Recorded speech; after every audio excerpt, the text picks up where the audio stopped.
Dr. Kemi Politrix, this is Prime Minister Anthony Albanese of Australia, and I'm sure everyone has heard what he did. Today's December 10th, 2025.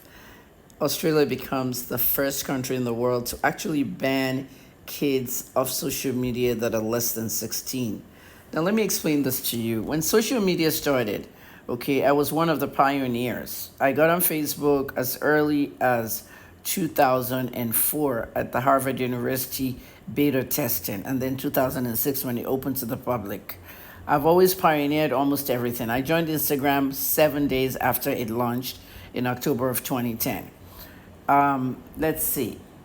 Snapchat, I joined in 2013, but I've only used it once. Yes, once.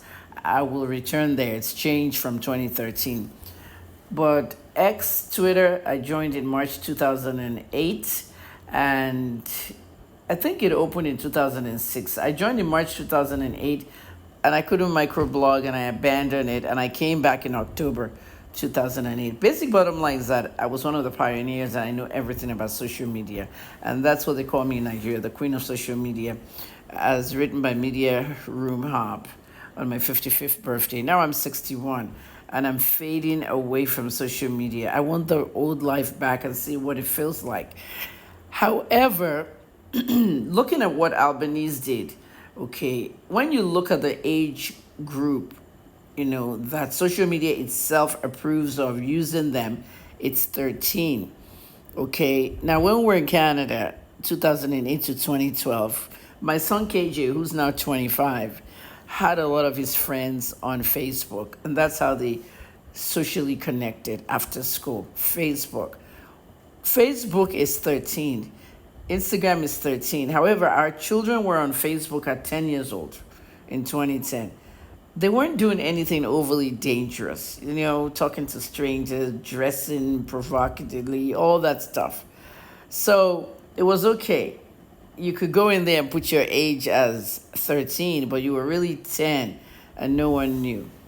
These very same accounts are open today, and my son said to me, "Mommy, look, I just saw Noah. He's married with 2 kids." And he showed me Noah's, the same Noah on this same page since 2010. Noah was sitting in a portrait with a woman and 2 kids. They're grown, they're 25 now. So what they want to do now is that you have to show ID or AI scanning of your face to actually make sure that you are 16. AI can say you don't look 16 and they won't let you open the account.